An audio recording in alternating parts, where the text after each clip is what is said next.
Right, Saturday, and it's 1:30. Been in about half an hour. Been out this morning doing my foundation training for my amateur radio license, and I didn't expect this to turn up. I was thinking more Monday, Tuesday, Wednesday. Again, there's no point in me hiding my address because I'm moving soon.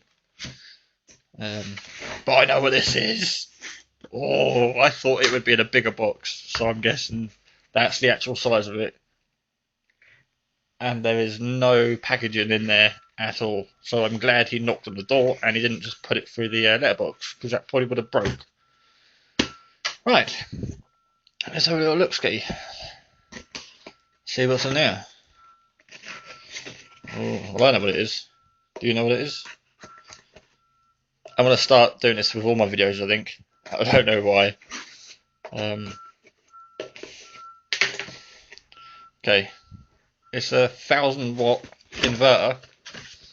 Oh god, it was bought in the UK, but it still comes with the little Chinese, Japanese, whatever it is. Yep, everything looks like it's in definitely another language. Yeah, and there's some English. English. Champion. Right. Okay, that must have been the bag the instructions were in, but slipped out. Oh no, fuses. Yeah, it said you get 2 spare fuses. It's got two fuses, so in case you blow one, there's still another one left, and that might blow. Because sometimes fuses blow just for the sake of it. So it's got 2 fuses in there. I get 2 spare ones. Won't be using that. Not really a fan. Don't really need it. I could wire it in using that. But I'm going to use. Am I using these? Not sure if I'm using these. I might just chop the end of the cigarette lighter lead off and wire that straight to either the battery or the charge controller. Don't know, but I'll wire that to the back of the inverter and then chop that off, and that'll go to probably the inverter, the charge control unit. Wow, that's really well wrapped up. That's it, box is empty. Wow, they've not just put it in the bag, but they've heat sealed the bag.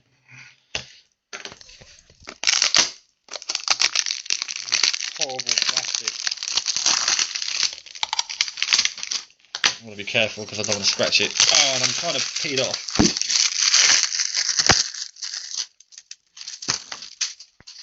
God, it's really light. There's no weight to it at all, but there's a tiny bit of weight, not a lot. Thought it might be a bit heavier, but yeah, it's a 1,000-watt inverter, but apparently it peaks at 1,100, which is a bit unusual. They normally peak at a lot more than that. And the bit that annoys me is it hasn't got the feet sticking out, so I can screw it down. So I'm going to have to make another bracket. Still haven't made the last one yet. But basically, you turn it on and off, multiple plugs, take European, I don't know, it just takes everything, I think. Yeah, pretty much everything. And again, the USB, which is handy because I blew the USB port that I've got in there at the moment. I've got the triple 12-volt car cigarette lighter adapter, which you've seen, but the 5-volt socket's blown. Doesn't kick any power, which is a shame because my lights were running off that. So at least now I can run my lights again. Ooh, lots of lights. Tell me if there's anything plugged into the USB, presumably. If there's a fault, it goes red, and when it switches on, you don't have a green light. It should have a fan in it. I'm sure this one, yeah, this one's got a fan. And there's a fan and the 2 fuses. Not overly keen on these. Oh no, they do pop off. I thought I'd have to unscrew them, but no, they should just pop off. There we go. I don't like these. Yeah, I'll take them off another day. Right, these are... No, they're not... Don't take the prong fitting, so I can't push things in there. And luckily they come all the way off. Some unscrew things stop. But at least these come all the way off, so I can get a nice secure fitting. off the cable. I'm slightly off camera there. Wasn't watching what I was doing. Yep. So you got a nice secure fit in there. Again, it's one of those. A lot of people are complaining about this, and I get to do it now. The prongs are next to each other. They should be opposite sides of the device as far away as possible. Not that you're going to drop anything on there. But if you drop anything on there, well, you know what happens. So they should ideally be away. But obviously it's close to the board inside, and I want to, don't know, plus I think the fan would be better off in there. They could have the fuses next to each other going horizontal, and then the terminals either side. But they've done that. It's just a basic small PC fan. Might upgrade that at some point. This is really, really cheap. I don't know how this is stuck down, but that's just a really low print. That looks like they've printed it out of one of those kiosks you get in the supermarket. Really low quality. Yeah, the weight's not too bad. The only thing that annoys me is it hasn't got a bracket for it, so I can't screw the thing down. But again, I had a 65, 75 watt inverter. I can't remember. And it was shit. It just about done a 17-inch flat screen TV and a lamp. Done a PlayStation 2, although I never use it. I just kept it because I can run it off the 12 volt system. Yeah, the old inverter, which is the plug in a cigarette lighter lead jobby thing. They're alright for charging your laptop and that if you're out in the car. This one did say do not leave it switched on all day. But again, my shed's just in case I get a power cut, I can just run a lead out to this. The other inverter I had didn't run 32-inch flat screen. This one should run the flat screen. So I might bring the battery in, try it out in the house with the TV. That should run the fridge freezer because the other one didn't run the fridge freezer. It might run the microwave. Not sure. Hopefully it'll run the kettle because the other one didn't even run the kettle. Then I've got a list somewhere that I wrote down what the last one did and didn't do. But all I know, this one's it says 1,000, but if I tested it, it'd probably come up to like 450. But it's got my USB port on there. I can plug it straight into my existing control panel. So yeah, it's not too bad. And it was 25 quid with free P&P. That's why I wasn't expecting it yet, because it did come first class. I thought they were going to do it standard parcel. No, you'll be lucky if it gets here in a week. I do like a bit of packaging. Bubble wrap or something. Jesus, I'd never post this off like that. Whoa. Yeah, gotta go and get the battery now and test out some stuff in the house and see what I can power. But I'm just chuffed it's got here. Again, it's been raining all the past 3 days. It's very overcast. The weather's shite, so I've not had a great charge in the panel in my battery bank. Today's the first time it's said 13 point something volts. It's been reading 12.4, 12.6 past 3 days. Just not been getting the sunlight. And this little bastard is going to drain my battery so quick. But at least I've got it now. The only thing I need to do now is upgrade the batteries. But the main thing at the moment, it's all working. The voltmeters are in. The solar panel was being upgraded from the 1.8 to a 10 watt. And now this has been upgraded. So it's just the batteries left to upgrade now. But yeah, I best go get the battery, stop waffling on, and have a little fiddle with this and see if I can blow it up or electrocute myself. Alright, just very quickly. I think that's just a 2 amp battery. Not really got a lot of amps. Straight into there.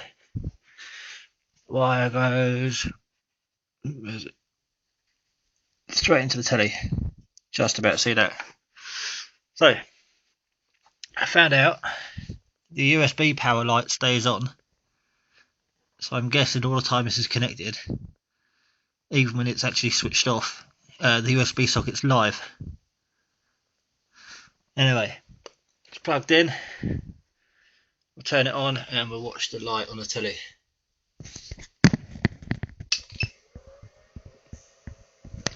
look at that, the TV's on. There we go. But we've got no input. But yeah, it powers the telly nicely.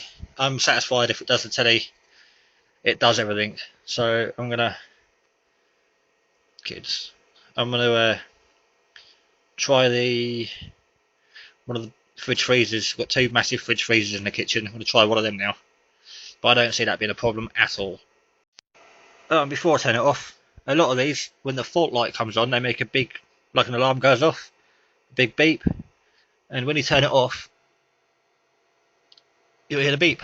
So when the red light comes on, if there's a fault with the system, not that I'll hear this because it's going out in the shed, but at least it does make some sort of noise. And I'm guessing if the power's still on, that beep will just be continuous. Oh no, there's no light on in the fridge. The power must have gone out. Right, let's try the fridge. I really need to get a tripod. Right. Oh yeah. That's powering the fridge freezer. Fine. It probably will run both of them, I imagine. But I'm not going to try that. It's just at least we can run the fridge freezer if we do have a power shortage.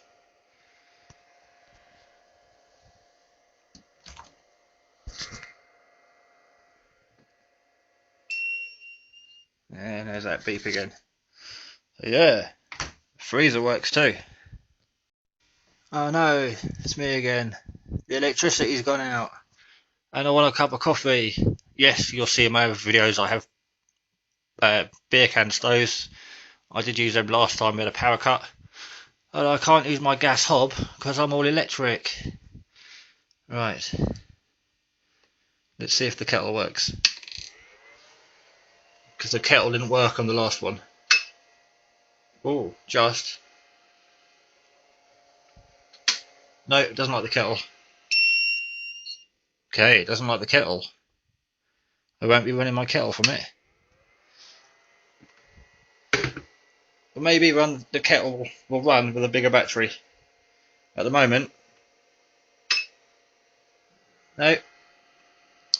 The fault lights came on. So it can't do the kettle. But it does a flat screen TV, fridge freezer. Kettle's not important. There's other ways of boiling water. But yeah, that's what I want it for. I want it to run portable TV and a DVD player for the kids. I want it to run the radios in my shack. And again, if I've got a freezer full of stuff and the power goes off, it would be nice if I could run a freezer. So it runs a freezer, TV, games console. Paid off, it doesn't do the kettle though. Again, it's just the start that they use a lot of power. Yep, that's my 1000-watt upside down. Cheap, 25 quid. Again, it was 25 quid. If I spent £250, it would run the kettle on 1000 watts. Unless I'm wrong. I'm sure I'll get comments saying I'm wrong. I'd probably need a 1200 watt, I think, about it. Yeah, probably need 1200 watts for that. So I'm not going to use the microwave. Not going to try the microwave if the kettle don't work. But yeah, let's go and plumb it into the shed now.